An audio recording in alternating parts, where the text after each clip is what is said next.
জুলাই আন্দোলনে কর্মক্ষমতা হারিয়ে পঙ্গুত্ব বরণকারীদের জন্য কর্মসংস্থানের ব্যবস্থার আশ্বাস দিয়েছেন এসএ গ্রুপের ব্যবস্থাপনা পরিচালক সালাউদ্দিন আহমেদ।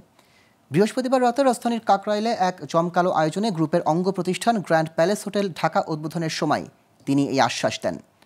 জুলাই বিপ্লবে শহীদদের স্মরণ করে সালাউদ্দিন আহমেদ বলেন, আন্দোলনে যারা পঙ্গুত্ব বরণ করে কর্মক্ষমতা হারিয়েছেন তাদের সন্ধান দিলে এসএ গ্রুপের এই 5 তারকা হোটেলে কর্মসংস্থানের ব্যবস্থা করবেন তিনি।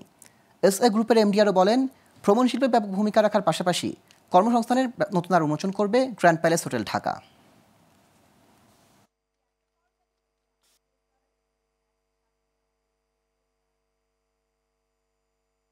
জুলাই আগস্টের গণহত্যায় যারা নিহত হয়েছেন, যারা আহত হয়ে কষ্ট পাচ্ছেন, আমি এটাও ঘোষণা দিতে চাই যে যারা হাত হারিয়েছেন, অনেক পা হারিয়েছেন, তার মেধা রয়েছে, আমি ওই ধরনের লোক পেলে, আমি অসুস্থ যারা পঙ্গুত্ব যারা বরণ করছেন এই ধরনের লোক পেলে আমি আমার হোটেল, পরিবহন এবং আমার অ্যাগ্রো ফিডস আমি বিভিন্ন জায়গায় তাদেরকে চাকরিতে প্রোভাইড করতে আমি আজকে কথা দিলাম থাকবে।